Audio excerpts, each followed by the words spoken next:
little bit interested. Things are really spicy here in Dalian, and we cannot contain our excitement on the desk. Everybody I've talked to before, coming into this day said it was going to come down to a Game 5. We didn't expect RNG to lose to SKT like that. We didn't expect Rogue Warriors to beat Kingzone.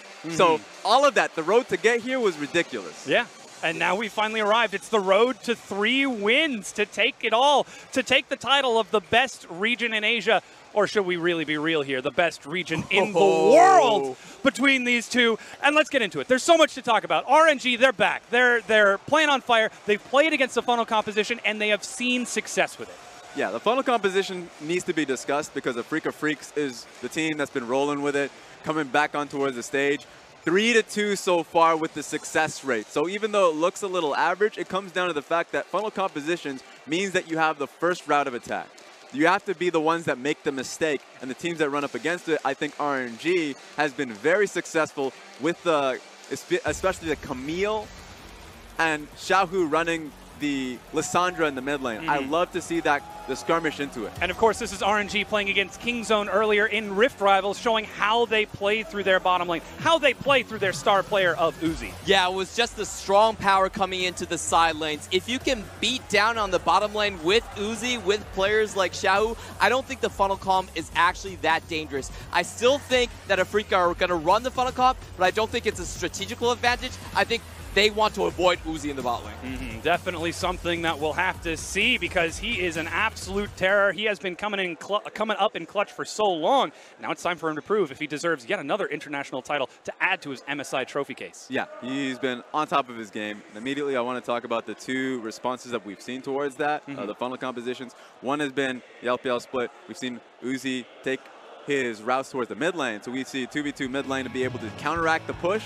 And we've also seen the skirmishing to counteract, at the very least, the pathing of it. So RNG has been a team that has found ways around it. I want to see if that's going to be a factor here today. Yep, we do have to remember the strength of the funnel comp comes when you have that extra item lead over the enemy carries. But the weakness is that early game, you're going to have no one ganking into the side lanes. We have seen a couple of answers right here. Maple with the smite in mid lane, being able to match and not let the enemy primary carry get too far ahead. And also, RNG with the skirmishing Camille, with the strong bot lane dives, able to collapse the funneling composition. So Afreeca, they could run it, but there have already been answers in this tournament. Well, we'll see if Afreeca can come up with something new because this is exactly what we wanted to see. The best of both regions about to go head-to-head in a single best-of-1 to determine who takes that cup home. And the best of both regions is something that's been quizzical in the sense that you heard the casters, they expected KT Rolster to come on here because they have the strongest players and they will need it going up against Zatai in the top lane, MLXG in the jungle, Xiaohu, Uzi, and Ming. And on the other side, of course, Afreeca Freecs, a lot of the times it has been a little bit surprising that they would run, they were chosen instead of the KT. But in the top lane, Keen, the best top laner from LCK, Spirit, experienced jungle, Kuro in the mid lane, Aiming, and Tucson running the funnel. And it's going to be a test towards Aiming and Tucson and if they can perform up against Uzi. I think that the proper strategy is to move away from that lane. Right now, a lot of the focus is Uzi is going back towards lane dominance here, has been trying to focus in on that. So if you give them that opportunity, then I'd love to see MLXG try and path towards the bottom side of the map. Well, gentlemen, real quick, I got to get at your hits. Who is taking this? Is it the LPL or the LCK? Raz? LPL. LPL. Clement? It has to be RNG. I think Uzi's going to hunt Aiming down on the map. 2 votes for the LPL on the desk. But as we said, it's time to find out which region is the best in the world. Let's hear for the call of the game from our casters.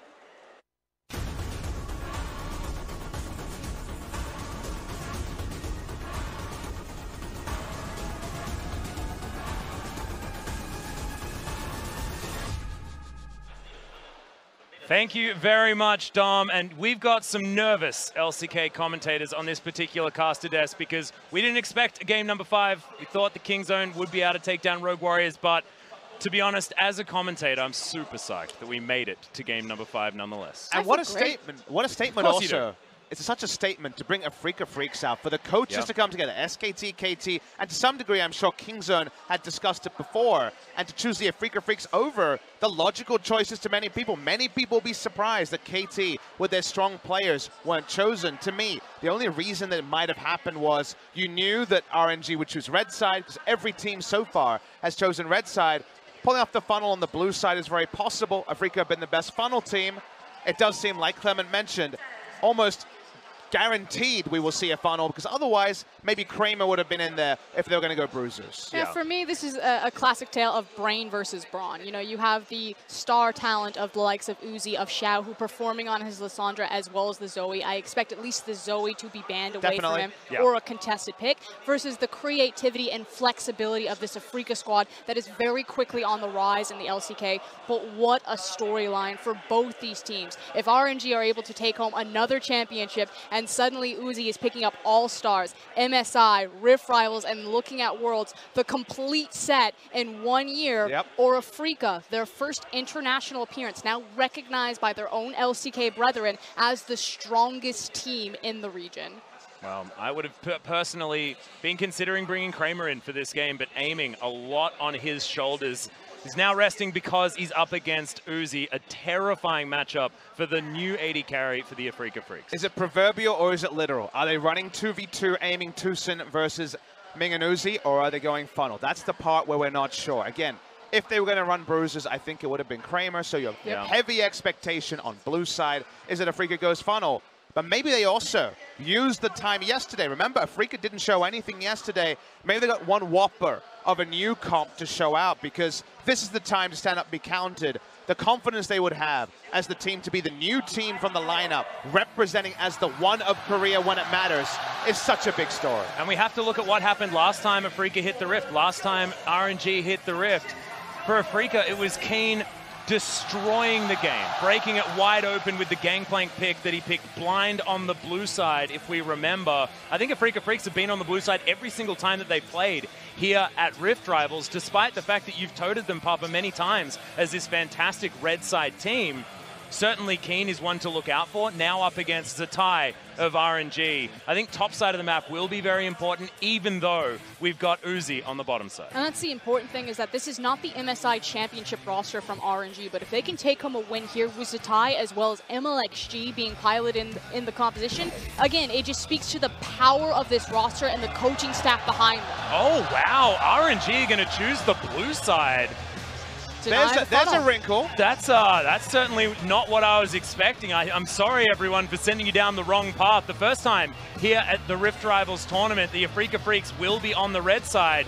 Banning away the Nocturne makes a lot of sense. You expect something like Zoe or Talia here, but Shen and Swain, the first bans for RNG. I love the fact that RNG want to play standard lanes. If they can choose so, they want to try to exploit their talent advantage across from Afreeca. So they ban the things like the Swain, like the Shen. They want traditional ADCs down there. Now remember that red side can funnel. It's not that funnel is banned away. Xayah or Rakan needs to be the picked or banned to stop the funnel truly. And even then, Braum Kai'Sa, we've seen plenty of variants. G2 send their regards. There's many different ways to run funnel, but that is the extra wrinkle. We're seeing them on blue side. The Shen, which is usually paired with the mage bot lane, Zoe Shen, is what we saw from Kuro and Tucson in the bot lane. That's been banned away. Already we're seeing evolving targets.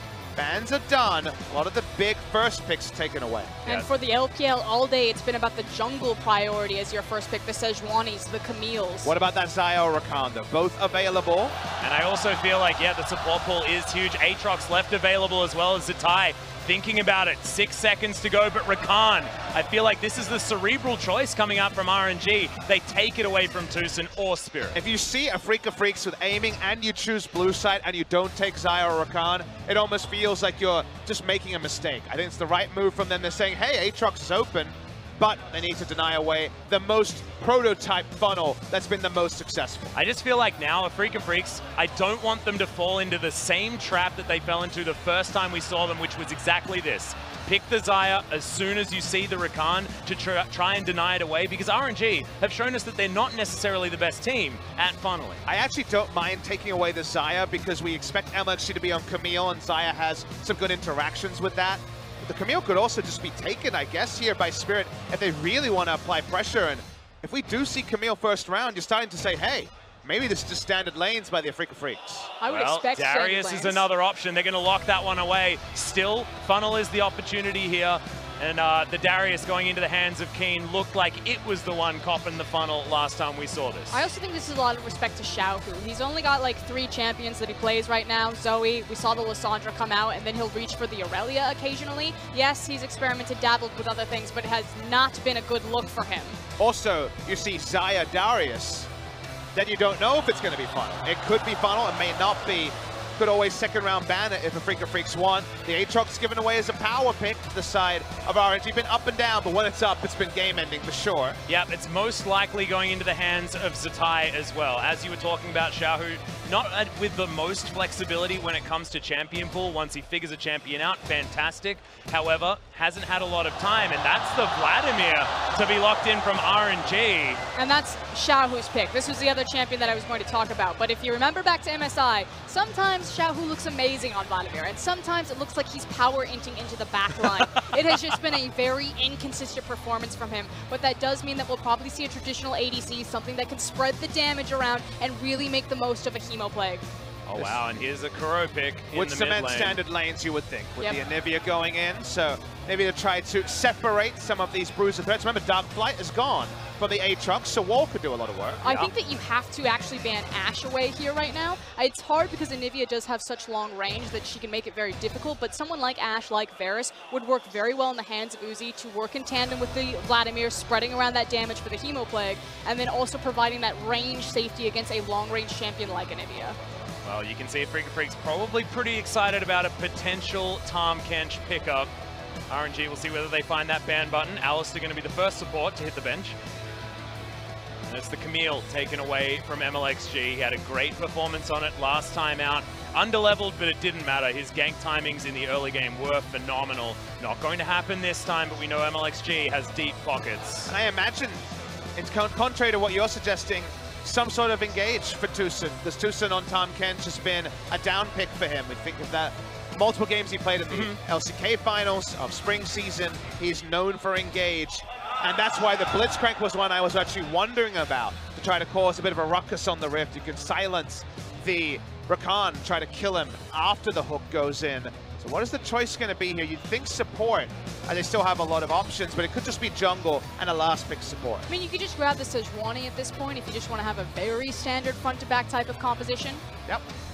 Certainly a consideration, certainly very Freljordian as well, grabbing a bit of an ice theme for the Afreeca Freecs, but now RNG have to let us know exactly what Uzi is going to be playing down towards the bottom side. But this feels like such a disappointment from Afreeca right now that they opted into a standard composition across from a team like RNG. I wanted Afreeca because I wanted the creativity. Would you like an Uzi? Because the fans certainly would. I certainly would love an Uzi Vayne. We're looking at the Trundle, the classic matchup into the Sejuani, still no closer to knowing what Uzi is going to be playing. You mentioned the Ashe, that is available. Varus, that is available. Some of these lanes with the Rakan have been fantastic. I personally would not like to see the Vayne unless they're planning on trying to shut down King. Exactly, too short range, but you can see Coach Hart over Uzi's shoulder, the two talking back and forth, obviously picking up the Trundle here to get just a bit more time, and it will be the Varus. I don't think you can pick Vayne here. She's too short range across from Sejuani and Anivia. Yeah, and Anivia, I think, will stop most of what she wants to do in a team fight. So this goes for the Varus, goes for lane power. What will the bot lane duo be with the Xayah locked in much earlier? Aiming has Smite we should draw our attention to, and who knows what that means. They're considering some sort of pseudo-weird funnel, potentially, but the Tahm Kench that I was talking about that, Puppy, you're not very excited about, is going to be taken here. So a lot of safety on the bottom side of the map. At some point you're priced in because you see the Varus as well, and Tahm Kench, a very natural answer into it. But you start to wonder, we just saw a Kingzone game where low damage was a big issue for them when it came to puncturing through a front line. There's a lot of divers on the side of RNG, and one wall isn't going to be enough to herd them off. Afreeca Freecs They're going standard against RNG, probably the best standard team in the world by far. And that was the story of the entire tournament. You know, the LPL were so rigid on their meta. They had not bent to the bruisers, to the Heimerdingers. We've seen them cropped up a little bit over in North America for the Battle of the Atlantic. Those crazy picks were everywhere. But when it comes down to the wire, you bend to the LPL. You play standard around them. This isn't what I wanted from Afreeca, and I'm curious now if Korea are regretting not playing KT right now. Well, I don't know whether they'd be that worried about it just yet. We've got to get into the match and see whether Afreeca Freecs can prove us wrong. If they beat RNG at standard League of Legends, regular lanes, marksmen where they're supposed to be, this would be a huge statement for the LCK. Keen could be one of those game breakers. He's on the Darius again. Darius was Aatrox. We didn't go the Aatrox way, but this would be a statement career-making game. And Zatai, it's now his turn to turn up the heat as far as his laning phase is concerned. We've complimented him on his improvement in teleports, but his laning phase left a little to be desired, especially on that of the Aatrox. We'll see whether the Darius matchup for Keen is going to be a different story than the other times we've seen these two champions in a lane together. He's always been the 1v1 top laner, didn't get to go to MSI, casted it from home in China. He now gets to be on his international stage and try to attempt to lift a trophy for the first time. Well, this will be absolutely huge. Remember, for MLXG, this is a huge moment as well. He wants to have some of that glory and prove himself as the RNG jungler. No caster this time around to win MSI. This Rift Rivals is going to be MLXG in game number 5. It all comes down to RNG versus the Afreeca Freecs. It's a blood moon tonight. I can tell this is going to be a bloody game. See whether it's Afreeca Freecs or RNG. And you can hear the stage behind them, the crowd roaring. Rogue Warriors, RNG came to them and said, win us one. Rogue Warriors return the favor and say, now go win us the championship. Everything is behind RNG, all of the momentum behind the LPL. And to say the stage is set would be an understatement. The stage here in Dalian, beautiful and also filled with fans expecting an LPL win. And I actually think that RNG do claim something tangible with a win here. With the way that Rift Rivals is interpreted, you might say, well, what is that?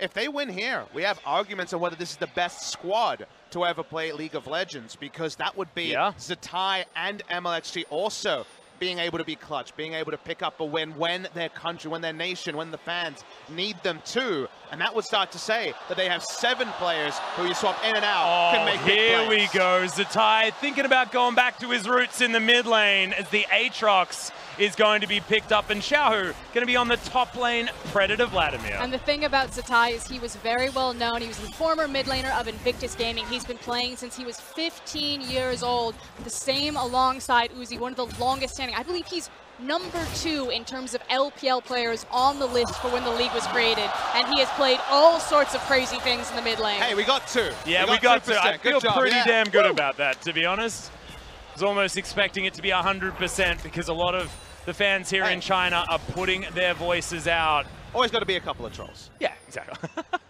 Okay. So we're just going to say that it's 100%. Let's go for it. For a China vote, yeah. Yeah, sounds pretty good to me. As Xiaohu versus Keen here on the top side of the map. You can see it here, a cheer just for the fact that he manages to win a trade and uses the range to push the Darius around. Kuro, we'll see what he can do up against the Aatrox as the Anivia. This will echo the Kled matchup to some degree, though, because we saw Anivia's just not able to harass out anyone 3-6, just not enough damage. They were DPS through the Doran's Shield Aatrox. So I like the lane swap, the nod to history, as you mentioned, for us, with Zatai being a long-time mid laner. That role swapped between mid and top twice in the last 3 years, so it's definitely been playing both at a competitive level, and it's also a matchup that Kuro will have very limited games against. It's really been a story or a great year for Zatai. I know it's kind of outshone by Uzi, which makes sense, but when taking down Rookie, that was the guy who replaced them in the semifinals back in the LPL, and Zatai, seeing Rookie collapse on stage, ran back to the guy who benched him and gave him a hug. But while he's been involved in squads, he's kind of been there. Kind of the sort of malaise that Crown has talked about, winning a world championship but not being able to be a star player. Satai calling for the mid lane spot, being confident enough to pull it in is a far-flung thing from just being a squad member on a successful team. And we can see already it's working out beautifully. Kuro taking half of his health bar and damage, getting shoved underneath the turret. Keen, that's to deal with the Crimson Rush, and now not even able to head out into this lane. And these were some of our concerns and why we voiced our opinions for KT, or at least we're having them in the conversation. It's one thing for Afreeca to strategically outthink RNG, but when it comes to brute strength, it felt like KT were the only roster that could really match up. And right now you have mid lane and top lane getting absolutely thrashed this early in the game. Mostly because of some very nice lane swaps coming through. The matchup choices here by RNG, creative, but also very effective. Vladimir just outranging the Darius. Well, Ming is going to jump in on top of aiming. Lethal Tempo is going to proc, but otherwise not too much. Just testing the waters here is the Rakan. Both carries taking that Lethal Tempo Atlas. The W for such a slow Anivia is so frustrating to play against, as you can see. See whether Kuro decides to go for Swifties. Fly around a little bit faster as aiming getting poked down by Uzi. A hail of arrows really, really hurting. Afreeca Freecs just feeling like they're getting pushed in absolutely everywhere, looking to where Spirit is. It's a Tiamat already picked up by MLXG in the jungle. We haven't seen the Sejuani anywhere just yet. And I think Spirit really needs to be the savior for them in this early game. As Pop is talking about, a lot of this is based on the matchup, so it should go this way for RNG. Yes, creativity to find the matchups. Well, Tucson is going to spit a minion towards Ming, but it's not going to stop the back from Uzi. He's looking to try and teleport back in. Does so after aiming does the same thing. He's going to grab a pickaxe, and we've got the Vamp Scepter as well as the dagger from Uzi to come in, building towards Blade of the Ruined King, as we've been seeing most of the time, unless you're deft, feeling like he's in a very comfortable matchup. But going Vamp Scepter to dagger here, and he's already going to be winning trades as we saw earlier. He's going to have a pretty significant health advantage for the majority of the laning phase, and that usually crests in aiming and Tucson about half health under their turret with no lane control. So we'll see if Sejuani will try to impact that lane and stop that for now, considering a top lane gank is the Sejuani. Yeah, Spirit going to set himself up there, and now Kuro has made it to that all-important time of level 6. Is MLXG perfect position for a counter gank, or is Spirit as Keen half the health bar as Hemoplague? He's just going to get flashed on Spirit. Great double knockback for Keen. He's going to go down for first blood. It goes over to Shower's Spirit. He may actually suffer this one as well. The flash is available, and he just pulls out the blood. RNG, they're not pulling any punches this game. It's looking disastrous already for the LCK. From bad to worse for the LCK. The fact that MLXG starts the gank with the flash as opposed to using the pillar, then has it to make sure that he not only picks up one kill, but then also is able to grab Spirit. And I was shaking my head very early in that because the level 6 ping meant the Hemoplague went down. Spirit was already second guessing whether he should commit. Eventually went in with the flash. He thought, okay, I've gone for the play footwork, maybe I can make something happen. It was only going to go one way, and the double death chamber for Afreeca is a huge advantage to what was already a winning early game for RNG. And again, you look across this roster, and it's first time on an international stage and still a lot of inexperience, especially when it comes to this new top laner in Keen up there. Yes, he's got a veteran standing next to him like Spirit, but you think about these intangibles under a high pressure situation, trying to read the map like that. What are the comms? Because it felt very muddied there from Afreeca. Well, speaking of muddied, Zatai continuing to be frustrating to Kuro. He still doesn't have boots available. May have actually got the free-ass version that will be coming online in about 3 minutes. But just a tier and a ring. And this Anivia is just going to have to sit there and put down an ultimate and hopefully stay in range. Probably should load in a prayer at some point there, Atlas. Yeah, and more prayer circles. We feeling like it's continuing down the same path. The prayer circle worked damn well for Rogue Warriors last game. Lane phase doesn't look great right now. And the silver linings are so situational. But the Afreeca Freecs, we were already saying, what about Spirit being a silver lining? As Xiao Hu hits 6, they go for the all-in. That just means that RNG were a step ahead of the play. Keen is always going to go down. He had done very well CS-wise, and Xiao Hu doesn't even have to flash to pick up this kill. Walks up, gets the last transfusion. That's the top lane exclamation point that the side of RNG was looking for. And now, unless it's going to be a really impressive objective play, in terms of standard lanes, a disaster for Afreeca Freecs. And this is the most terrifying thing about RNG, though, is that it feels like we haven't truly seen their ceiling. Because again, when Uzi is playing the best that he ever has, someone like Xiaohu was having a very inconsistent performance. But if you think back to 2016, when Xiaohu was on his high, you know what's capable. And if RNG ever return to that form across the board, they will be one of the most devastating teams that League of Legends has ever seen. You already have questions like, who are their best 5? And can you answer that question in a vacuum? Or do you need to know who you're facing to be able to work out 6 or 7 players? The 6 is all you can bring to an international tournament. But Karsa, MLXG, and Zatai and Letme with so much different playstyle that perhaps you just have that embarrassment of riches we always talk about on the Rift, but off the Rift as well. RNG has so much, and Keen, he's got nothing. Yeah, RNG have absolutely everything. He's trying to get up to even look at a minion, but can't. And this is going to be first turret going down very easily. Afreeca Freecs look like they have no idea what to do. And the issue is that there's just too many lanes bleeding out right now. Spirit can't be everywhere. He was burned very hard when he attempted to dig Keen out. But he needs to pay attention to his bot lane, hand over the blue, because Anivia is so dependent on that to just even step forward in the lane across from Aatrox. There's no assistance coming for Keen. This is one of the most one-sided early games that we've seen so far in this tournament, let alone this series. RNG really just destroying Keen. Gonna get Hemoplayed, but Kuro is here. And MLXG, he may just pay the price. Trying to get the autos in and knows that he can just fight back, and that's something on the board for the Afreeca Freecs. It's okay, LCK. MLXG's got you. He'll give you one. But it's Score's birthday, not the LCK's. Yeah, exactly. A present's always nice, though. I'll take it. Yeah, thanks very much. Tucson is going to wander out of the way of the Infernal Chains as Zatai clears out the control ward. All of the control available here for RNG. Won't let any of those pesky wards stay on the map for long. Having to farm with your Relic Shield and Tongue Lash feels pretty bad. Nothing overcomplicated for RNG to do this and keep playing the natural game they were. We already talked about the item lead bot side. It's going to be hampered by the fact that the second purchase was Spit of Boots here, working towards the Berserker Greaves, is aiming.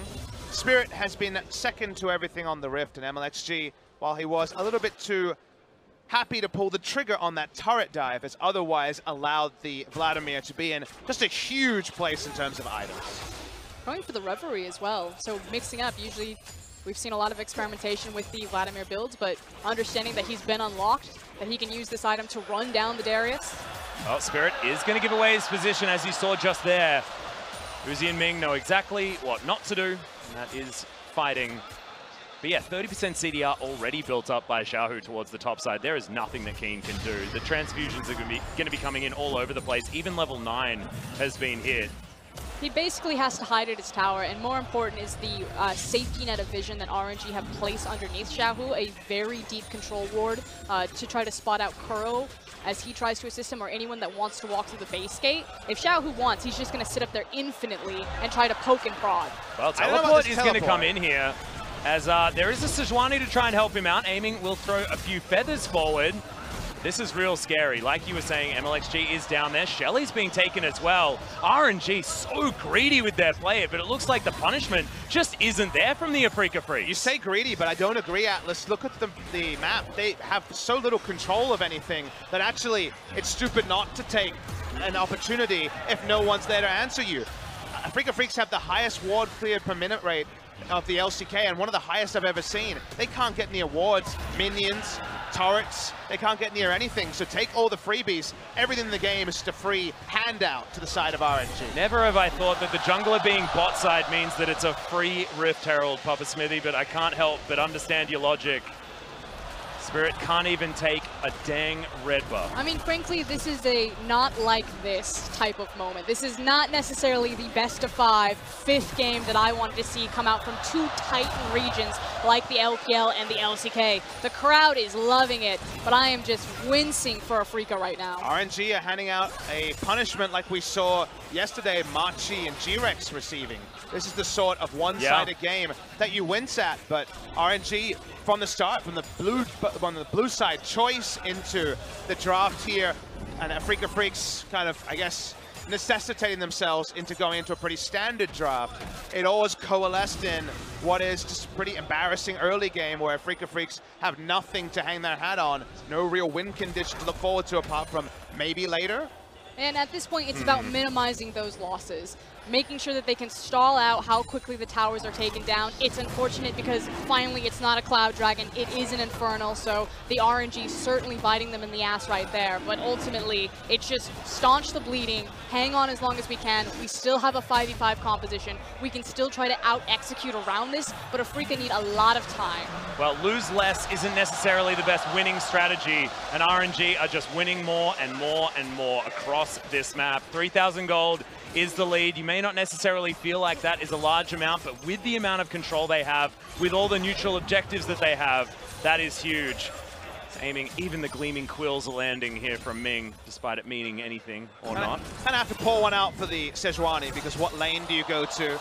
In bot lane, you're like, okay, I follow up CC from aiming, maybe I can make it work. Well, no, they don't have to opt into any of that. Vladimir's in the mid lane, good luck with that. And ganking for your Darius sounds like a bad idea. Yep, every single buff is being camped out by MLXG as well. Keen can't go anywhere like you were talking about. They at least know that MLXG's bot side, but damn, he's just taking what he wants.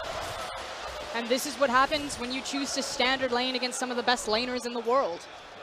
And it is just brutal to watch. Well, it's not what we were expecting out of the Afreeca Freecs. However, they must have had a plan. At least, you know, looking at Kuro, he's only he's 20 CS behind. Where are the good news stories here for Afreeca? I cannot find them. They got a hype best of 3 against Griffin on Wednesday. Hey, yeah, nice. Well, I was going to say, I think that... We'll see you there for that one. While Spirit has been unable to make the gank successful, he's at least choosing where he needs to be on the lane. He thought that, okay, Uzi and Ming are pressuring this tower, maybe they overextend and I'm able to punish with a counter gank. He understands that Zatai's walking into the mid lane, so he's behind Kuro. He's trying to catch RNG with their hand in the cookie jar, but they're being too patient. Well, RNG just take the bot outer turret. They've already taken the top outer as well. You could imagine that mid's probably the next one to fall, unless Xiaohu can continue to split push like a beast. You've got the 1-3-1 being enacted here by RNG, of course, as Zatai finally goes back to his rightful lane. I love observers in this meta. It's so funny. You don't need to switch it now, guys. It's 15 minutes in. I think, you know, the laning phase is done. It's over. We're okay. Put Uzi in the mid lane. Come on now. Yeah, there we are. Switch it. Put Ming in the mid lane as well. Well, yeah. All right, Afreeca Freecs. We always talk about what to do in scenarios like this. We did it yesterday in the LMS versus LCK series. Put down some control wards and start to try to own something. Even just guaranteeing Raptor Red and the Krugs top side, or the Gromp bot side with the Wolves. A quadrant where they're not afraid of instantly dying would be a movement forward from Afreeca, as repelling this push would be nice also. They did a great job at it. Shelly may not even get a charge. She doesn't. So Afreeca Freecs that. Yeah, there we go. If that's what achievement. I'm for, it's bad. Yeah, well, I mean, it was already bad, Papa. I mean, that's the best play they've made all game so far. That's true. Even starting from the draft. Not been a lot of great news stories.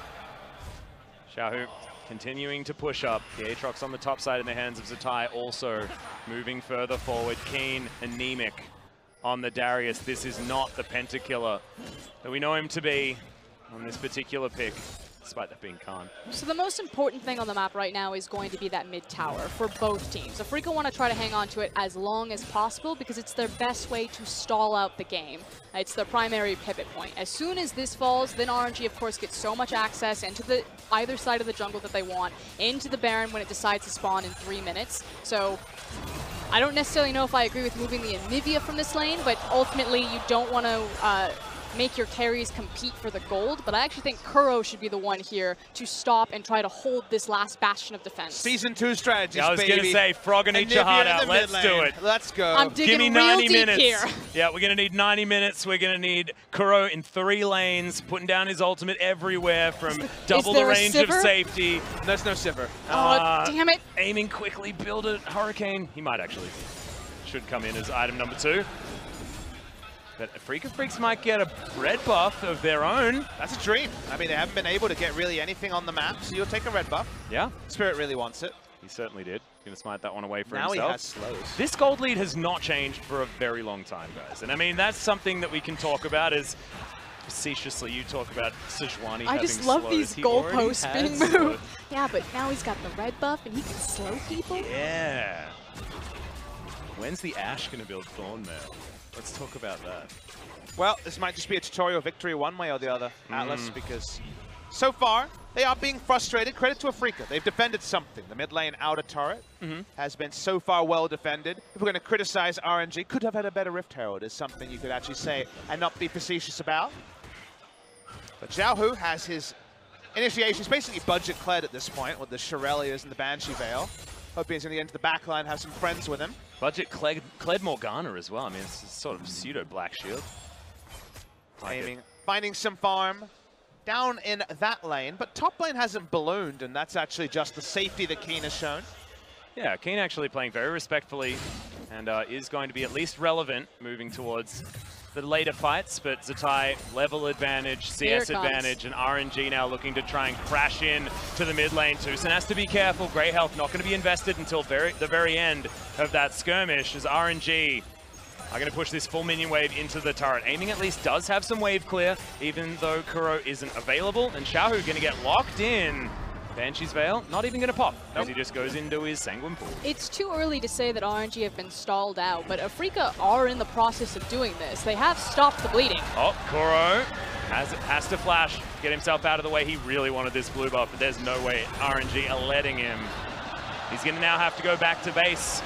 6 stacks on the Rod of Ages, now looking to try and get some more items, but this Ocean Drake certainly going into the hands of RNG. 2 dragons to nothing. More than a bridge too far to be trying to fight for an Ocean Drake. The fights are what they're kind of buying themselves time to actually shoot for. 5 minutes ago, 7 minutes ago, it didn't look like there was going to be a fight. Look, the game would just end before there was any relevant battle with 4+ people on the map.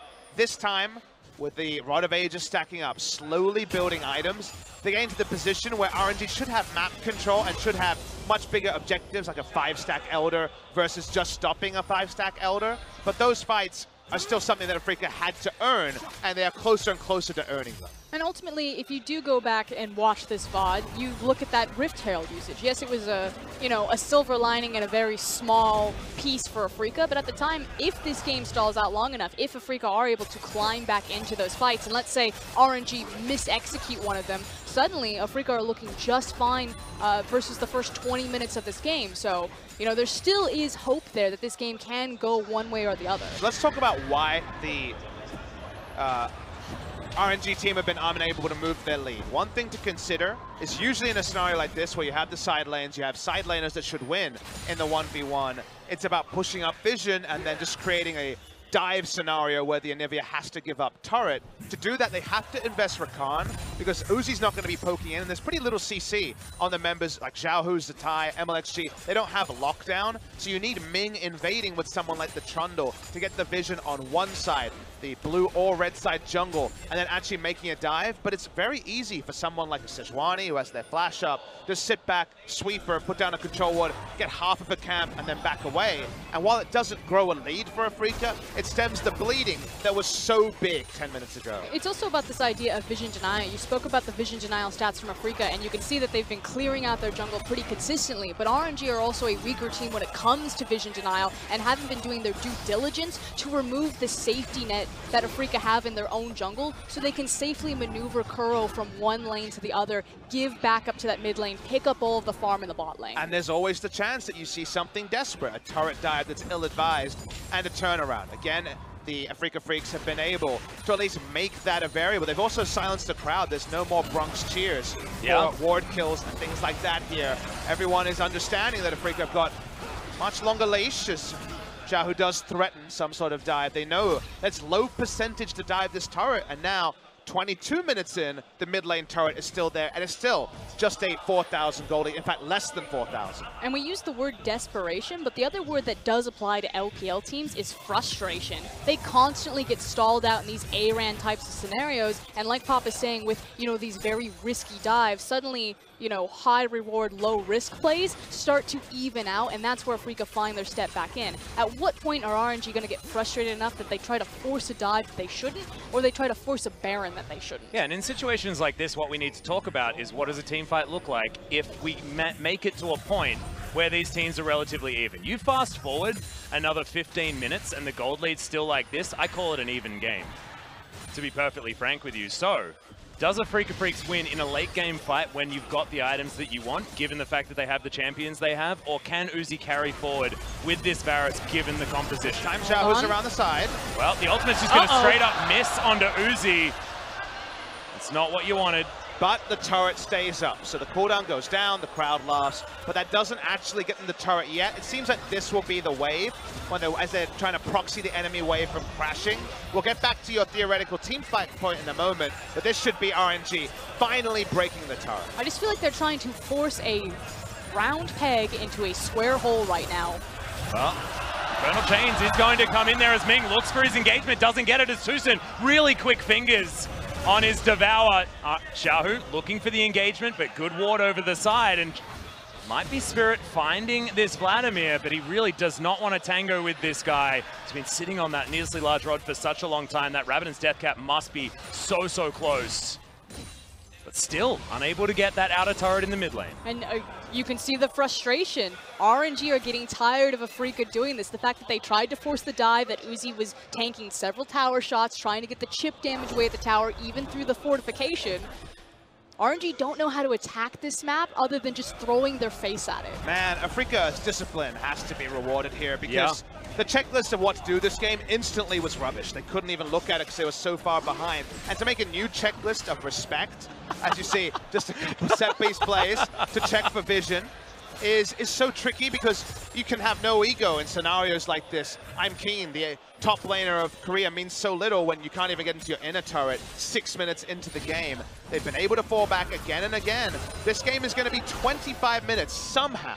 If you fast forward at 10 minutes to 25 and see a mid lane turret up, you're going to call just BS. The gold lead's actually less. They haven't been able to increase it at all. It's in fact been Afreeca Freecs getting farm on the side lanes. This should be the turret unless RNG don't get there, and they don't. I mean, it's just huge shout out and credit to Afreeca's coaching staff. They look so drilled right now. You will buy wards, you will place it like this, you must check the Baron at this time. Well, this should finally be the turret. They're going to tank it up, and brute force is going to equal the end of the outer ring for the Afreeca Freecs. And while it was an inevitability, consider the items that were nowhere near to being there on Afreeca that have shown up by how doggedly they've been able to keep that turret up. It may not mean anything. I think to answer your earlier question, RNG have a pretty significant team fighting advantage in an even game because they can front to back a lot easier than Afreeca. Afreeca need a time for the Anivia to do damage and then let's start the resets. Because of that and the Vladimir chase potential, I will take RNG. And also the battlefield positions where they can fight are going to be more straightforward because it's going to be an Elder Dragon and a Baron of repute that Afreeca are going to have to remove their defensive totaling from to actually come out and fight it. Well, we'll see whether Afreeca Freecs can pull a rabbit out of a hat. They've already done what I saw as being relatively impossible, surviving to 26 minutes in a game where they still have all of their inner turrets and haven't suffered any more deaths of any of their members.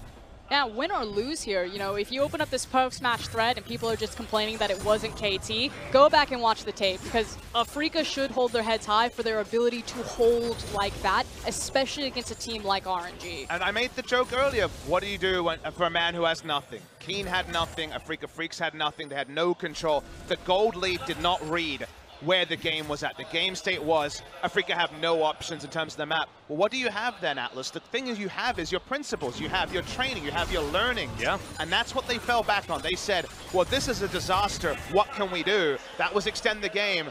Now we see RNG. Took a long time to problem solve getting that mid lane outer turret. They could get a Baron right now. That would be huge for them. Well, control ward in the back of the Baron pit. They did start it off. Only a couple of members of RNG just testing the waters here in this river. And it's very scary to approach the Baron at any point. RNG's composition, the ability for them to turn off a Baron that they start is massive between the Trundle and the Rakan. So Afreeca must approach this objective perfectly. Otherwise, it's lights out, despite how patient they've been for 15 minutes. Have a lot of options. Sejuani, Tom Kench. They have a lot of ways to check this. The wall also, over the wall. Yep, well, they are going to get another ward in there as half the health bar of this Baron has already been taken down. RNG, they could be walking themselves into a 50-50 moment. Nice double stun comes in from Kuro as Afreeca Freecs. They don't want to fight straight up, but they'll try and steal a Baron if they can. Looks like RNG doesn't want to go for the 50-50. Pillar position's decent there for MLXG. Do want to say that it is level 13 Smite versus level 12, so still technically a 50-50. A lot of the surprise factor to Spirit. Level lead there, and Afreeca Freecs make the recent call of they're not going to try to finish it. They're not going to play like they have for the better part of 6 months and then just go for a 50-50 Baron. Nice little play by Kuro. Yeah, as the tie gets over the wall, thankfully Umbral Dash is going to be enough as they've engaged onto the Vladimir. He just straight up dies, and that's aiming, grabbing the kill. Xiaohu may have thrown away the lead. What did I say about Xiaohu? Such an inconsistent performer. Sometimes he looks incredible and like a disaster in the exact same game. And that is one of those moments that you just cannot afford. RNG, they're getting tired with Afreeca. They are not used to this type of pace of game. They thought they would have won by 26, 28 minutes. For Skurin, and I think a lot of people would have joined them in that camp. Of the LPL. We've had so many famous base defenses, Captain Jack, CJ way back when.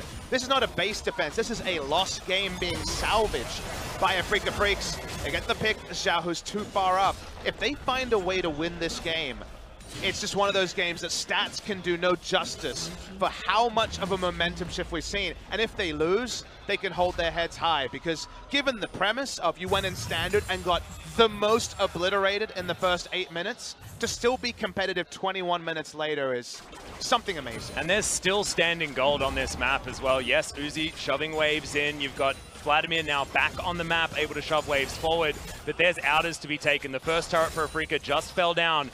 All of the local gold going over to Keen as well, who's got a Sterix gauge. There is getting to a point now where those fights you were talking about, those fights where Glacial Storm's down and we're resetting everywhere, this could be an opportunity, because Blade Caller from aiming is going to help out, and Tucson can help reposition in these fights as well. Aiming has item parity with the Varus. He's got a dang Infinity Edge somehow out of nowhere. Item parity there.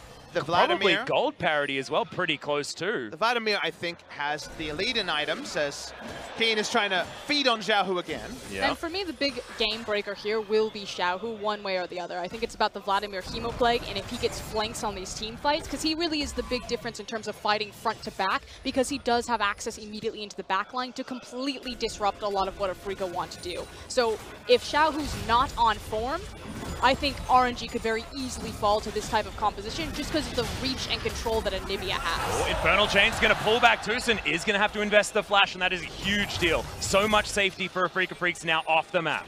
Also safety in the base checks that Tom Kent would want to evacuate you from around the Baron. So this Baron, I think who takes it first will be the predictor of who wins this game. And RNG, they're on it. They know this time the pillar could be big. They could just kill the Tom Kent. Well, RNG, they're still taking this one down. It's below half health now as Afreeca Freecs. They throw in the ward. There's the engagement onto Tucson. They know he's got no flash and he's just dead. Uzi grabs that kill. And now Xiaohu, he wants more. Keen doesn't get the upper hand. The flash from Spirit. They want to be able to find this one as they can get it. They also reset. Is he gonna live? Ming, does he actually get it? It's the Hemoplague that gives him all the health back, and aiming. He may need to just Featherstorm and flash to get himself out. Good God, the repositioning's good from RNG as the team fight is ballooning out of control. Zatai, the World Ender's there just in celebration. They'll go back to the Baron. Teleport is already there. And here comes Xiaohu. TP's back in. It was by a sliver that the Hemoplague was able to come back, give him the health, and they have finally problem solved this Rubik's Cube that were Afreeca. Oh boy, what a road it took to get here, but Spirit's still near. So unlikely they get the steal, but he's gonna try. Yeah, they're looking for it. Ming has to go golden. They do have the Glacial Storm there in a decent position as Tucson does use the ultimate to get himself back here. It is the Baron. It's secured by RNG. Afreeca Freecs didn't want to take the chances. Keen, he's on the bottom side. He'll get him something. And it wasn't pretty. It was very scrappy, very rough, and way too close for comfort, especially against MSI champions. It's still the right move. Tom Kent is moving up. He doesn't have flash. They kill him. This is the reward for the flash they got earlier. The interaction that's the most interesting is right at the end of this fight. They try to DPS down Xiaohu, so close to falling. I believe he definitely needed that battle dance to keep him alive, to not die to the bleed. Watch the interaction with the W coming through from the Aatrox, comes down from the feathers and is forced way back in. Crucially, on the wrong side of the wall. He was deported to the side of RNG. Yeah.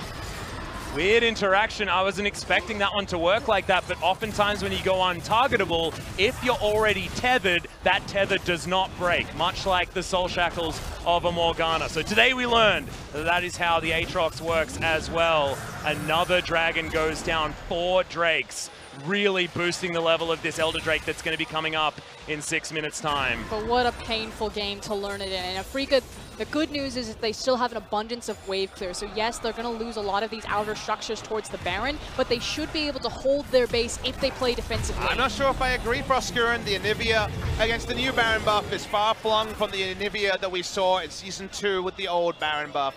Froggen would dream to have those minions back, as these monstrous minions are so hard for Anivia to quickly clear. Yeah. I'm more about the wall. The fact that she can separate the minion wave from RNG charging in and then try to create space for Xayah to clear out the wave. But then you don't have the wall for the cavalcade of bruisers rushing in to dive you. Yeah. This is the sort of game where a Rakan can win it for you. He has his flash up, has his ultimate available.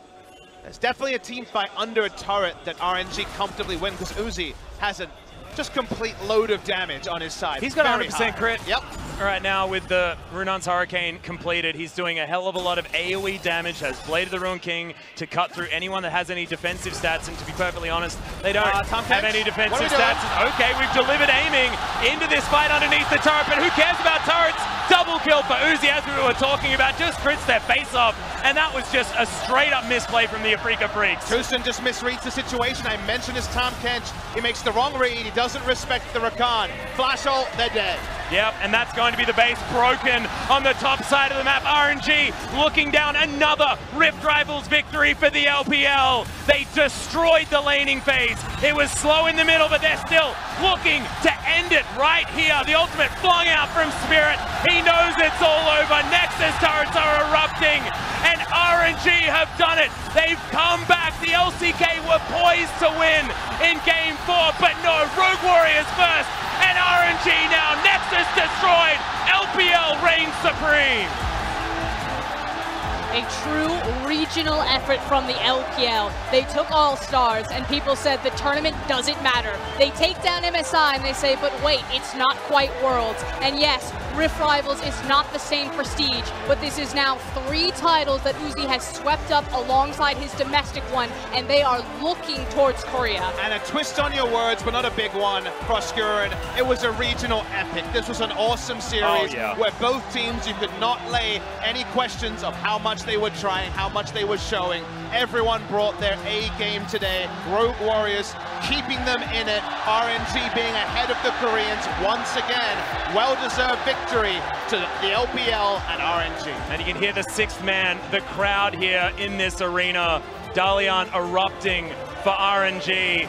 The Afreeca Freecs still heads held high. Like you were saying, Papa, it was a valiant effort to stay within touching distance of that game, but in the end, nothing they could do. You sub in any team 8 minutes into that game, I think they lose. I think the Afreeca Freecs gave the best performance possible after disaster of an early game, and people will say the early game could have gone differently. Against RNG, they can make anyone look the fool. They made Afreeca look the fool, and they are well-deserved winners. Yeah, the lane swap was just utterly genius, and it looked like Afreeca Freecs had no idea.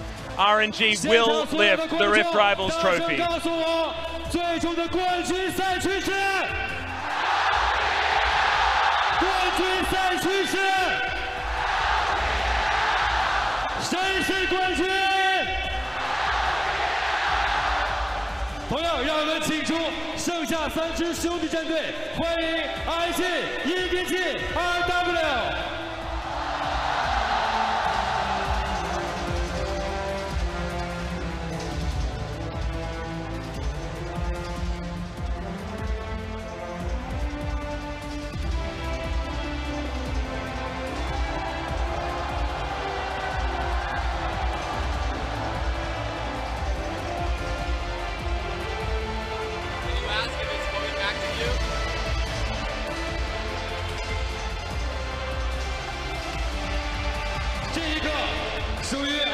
所有赛区，属于所有奋斗过的场上的勇士们。来，我们所有人站成一排，我们所有人接下来就是要在这个舞台，在这个战场享受荣耀的时刻。好的，有请我们所有的战队来，我们站成一排，我们战场后面来站成一排，我们看一下前面。同样，此时此刻，请求所有现场的召唤师们再次给到 LPL 赛区冠军的呐喊，好吗？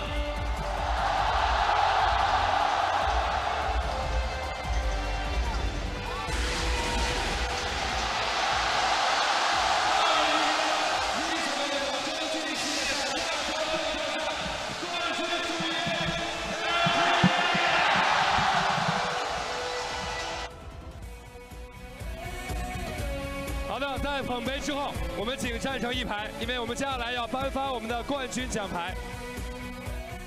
好的，来，请我们所有的战队站成一排，接下来就是享受荣耀的时刻了。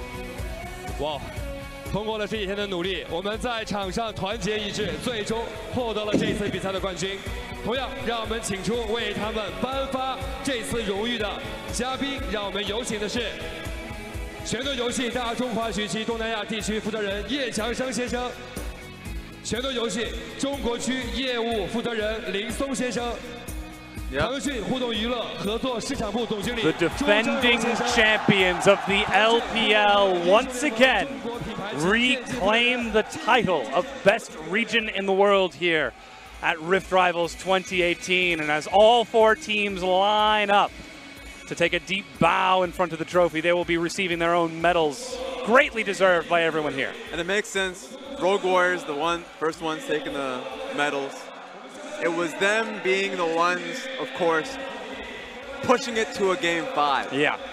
Phenomenal play from the whole region. And I mean, it feels bad for a lot of the Korean teams, specifically KT, that had such an incredible performance. But at the end of the day, it is a team performance. Yes. And LPL as a region did well. Absolutely. I mean, we heard from Frost during the cast that before Rogue Warriors went out on stage to play their game, they were approached by RNG just to say, hey, all you got to do is win 1 game for us. And RNG paying the favor back, winning 1 game back and taking that title yet again. And as all the players are lined up receiving these medals, we do have to commend the LPL for their performance. It was a bit touch and go in a few places, but hey, defending champions, you've got that, you can relax a little bit on the throne. Made things exciting, honestly. It was such a fun tournament throughout. It was so fun to watch the team fighting nature. Each and every one of these teams came in, and it was team fights after team fest. They decided it. You can hear the crowd tonight. Oh yeah, the RNG chants will not be stopping for a long time. But as you said, getting to see the stylistic clashes between the LPL and their cheering fans.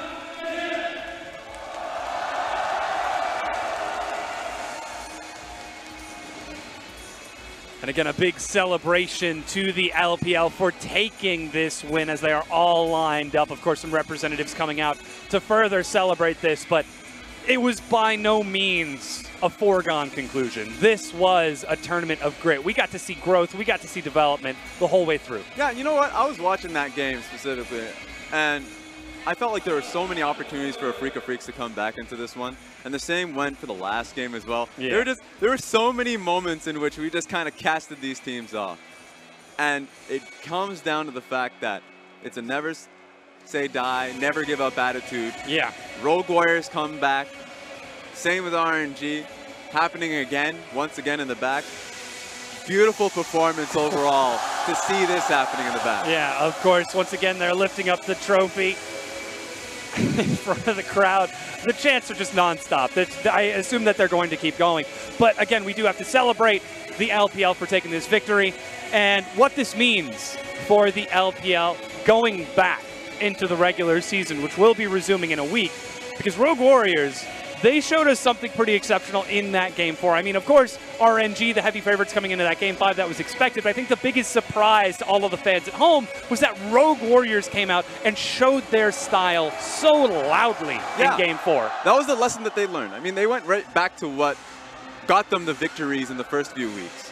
And then on top of that, they were being taught countless lessons, taking losses at the very beginning of the tournament just because of the vision control when they went up against KT, and ultimately when it went up against the LMS teams mad challenged them. And so the culmination of that, this was the result of it. A Rogue Warriors that understood that they can still play their style while respecting their opponents, playing it slow with the early portions of the game. Yeah. RNG, once again, going up against the Afreeca Freecs, and they took it to them at these very, very small fights that mattered around the Baron fight. So it's really cool to see the lessons being learned from the LPL, but lessons were learned from the LCK, the LMS as well, and they're going to be taking that to their own region. And just like that, I mean, we see so much growth, not only just for the individual teams, but for the regions. Like you said, getting to see the LPL develop a counter strategy against the funnel. The LCK coming into this Game 5 was 3-2 with that funnel strategy, ending up in 3-3 as the LPL was able to find a solution. Yeah, they found a solution, but ultimately, I would say that LCK teams are going to go back, and they're going to believe, and I truly believe that the funnel comps are still the right thing to do. But you still have to be able to execute it when it comes to the team fights, because so many opportunities. We saw what happened to Afreeca versus at EDG. That is a proper way to do it, and they properly answered in team fights. And when they really went up against the dive compositions, it always comes down to the executions of the people who have the gold on them. Yeah. And so team fighting still means a lot. Team fighting still matters, and a lot of the teams here realize that. Afreeca Freecs is one of the biggest lessons. Of course, still being highly placed in the LCK, they have a real shot of going into a world. So even though the implications of this tournament, it's just a lesson, and it's a very strong lesson for them. I mean, we heard it from the casters themselves. Papa was saying it. To be down so far at 8 minutes and still stabilize 21 minutes later at the 30-minute mark, like that is no small feat to be up against currently the best team in the world. And of course, to celebrate that, we're going to have a moment to speak with Uzi and Doinby to celebrate their thoughts on the whole tournament in general. Of course, we're getting them prepared and set up. So let's continue to talk a little bit more about what other teams have learned, because we have to talk about Kingzone and KT coming into this. Kingzone were 3-1 in MSI. They got the rematch against RNG, dropped. And now we have to start to wonder, could this be turning into a self-fulfilling prophecy for Kingzone in these clutch games? It comes down to mental fortitude. If you watch the game and you look towards the player cams, players like BDD, just the shot callers of the team, they start to play a little bit back, especially when it comes down to the major team fights. I would say Kingzone, there's a reason why they were first place going into MSI. There's a reason why they're such a strong team and ultimately have veterans across the lineup. So a big lesson for them is not something strategically, more so go back, have a real discussion of what's wrong and like what's causing them to make these poor decisions in games that matter. Examine the emotional state in these moments. Yes. Yeah, and again, we also have to talk about KT. Everyone's favorite to go into that Game 5, but it was Afreeca who came back into that Game 5. We always say they're the KT roller coaster. They were on a high after day 1 and day 2. Can we still say they're on that same high after day 3 and 4? Yeah, I think that we'll have to see how they do in the LCK, but they learned their lessons really early on about discipline. There were a few games that they were playing with their feud, especially yesterday in the LMS games, but KT are the team from the LCK that you really want to watch going back to their own region. I think that they should keep their heads up, even though it's a loss to the region. Themselves, competitively, their eyes are on Worlds, and I think that they're on a really good path. And of course, you mentioned Worlds, we have to talk about SK Telecom coming in as the #4 seed. You got a bit of a smirk on your face, Rez. It's really tough for them. I'm just hearing from my producer that our interview is ready now. It's Doinby and Uzi with Clement to talk about their Rift Rivals win. Hello, everyone, and with me are your Rift Rival champions, Uzi and Doinby. Can you say hello to everyone? 打招呼吗？打招呼，对不起，我忘了用中文说，我太开心了。Hello， 大家好，我是 UZI。Hello， 大家好，我是 Doinby。 My first question for you, Uzi. You've been so close to the championships so many times, but this year seems to be the year of the dog. You won the Spring Finals, you won MSI, and you now won Rift Rivals. Can you just tell the world what it feels like to be in your shoes right now? Does it feel like a prophecy coming true? 我想问你的第一个问题是，其实你很多次都非常接近了总冠军，但是今年真的是狗年，真的是你的年。我从来没有看过这么顺的一个 Uzi， 不管是春季的这个季后赛胜利 ，MSI 的季后赛胜利，到现在亚洲杯的一个胜利，你可以让全世界的人都知道一下，现在作为一个 Uzi 在今年2018年狗年是一个什么样的感觉吗？其实今年的话，也是我真的就是遇到了最好的一次队友，也是他们互相的支持和鼓励，让我自己变得更好，也让我们这个团队变得更好。所以说到现在一直为止，我们都保持着一个非常就是很好的心态去一直大家一起进步。所以说我们就是一直都很顺。那你自己现在是什么感觉？我自己现在的心情是非常开心的，因为真的我从来没有想过会在每一次的比赛中进入到决赛，而且还拿下最后的胜利，真的特别的开心。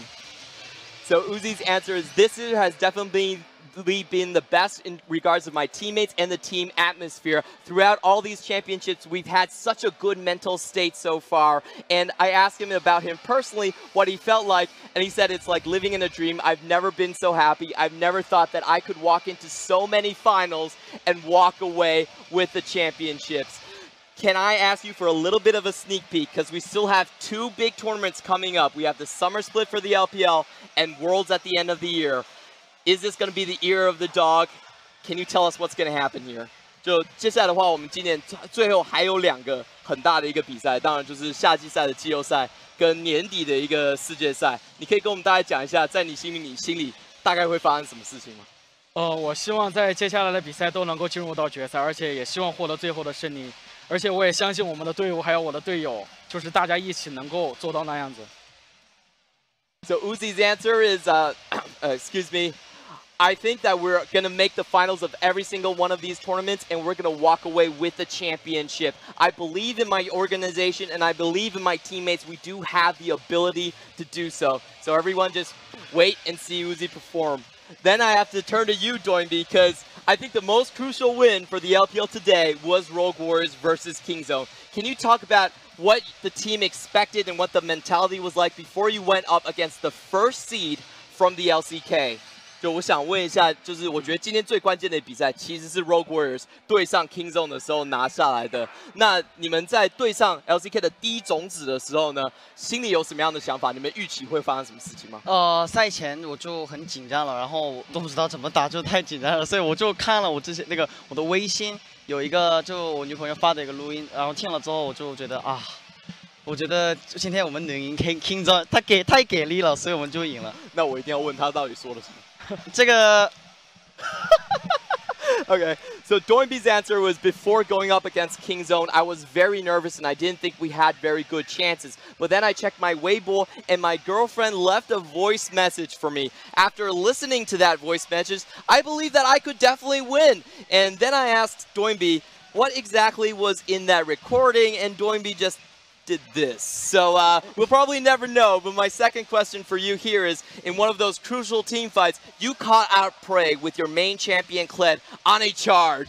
Can you tell us what that moment was like for you? What was it like for Rogue Warriors? 就我想问的话，其实在那场比赛最关键的一个团战里面，是你的克烈直接骑到了 Prey 的脸上这样子。那在当下的时候，你心里在想什么？然后你觉得对整个队伍起了什么一个反应吗？就每次开搭的时候，我觉得我都觉得就可以秒对面的 ADC， 然后做到了就很开心。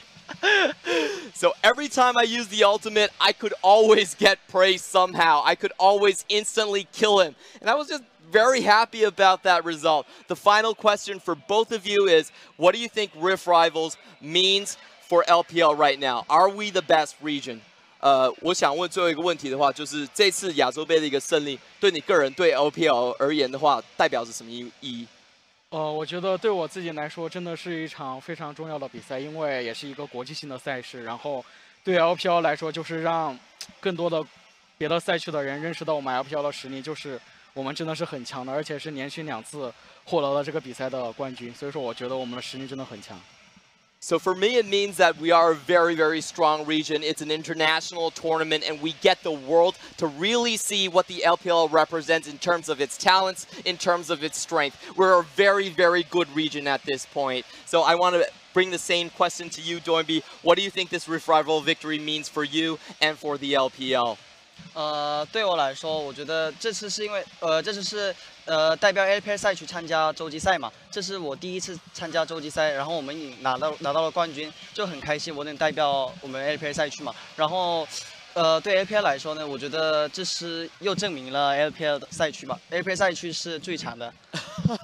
So what it means for me is that it's my first time in Rift Rivals. That's a huge international tournament. And what it means for the LPL is that, yes, we are currently the best region in the world. So that will be all from our interview here. Please don't go away. We're going to wrap up on the analyst desk. Thank you so much, Clement. Some very strong words from our two massive players, Uzi and Doinby, helping to close out the tournament with some impressive plays, some impressive team fights. Again, though, we do have to talk about some of the takeaways from this tournament beyond just now that we know for a fact that the LPL is the best region in the world. So let's get into it. LMS, they found themselves dropping relatively early in, but Flash Wolves still looking as good as ever. Yeah, that's why you have to follow them. I mean, ultimately, people watching this tournament globally, you just have to follow these stories because Flash Wolves performed incredibly well, and their only loss was yesterday versus SKT. So I really want to see them continue on in the LMS. So follow their story. They're almost certain. They always have found themselves in internationals, once again, moving towards Worlds. So Flash Wolves are only getting better in what is a pretty weak region. So they found themselves pretty disciplined. I want to see them keep going. Absolutely a lot of growth from them. I'll look forward to see whether or not they can continue that growth at Worlds. But that being said, ladies and gentlemen, Rift Rivals 2018 is over. We now know who has the crown. It is the LPL in the best region in the world. So on behalf of myself, my wonderful analysts, our casters, and our exceptional sponsors, Mercedes-Benz, Logitech, SPD Bank, and ROG, thank you so much for watching. And we will see you next year for the grand rematch of the LPL versus whoever wants to challenge them.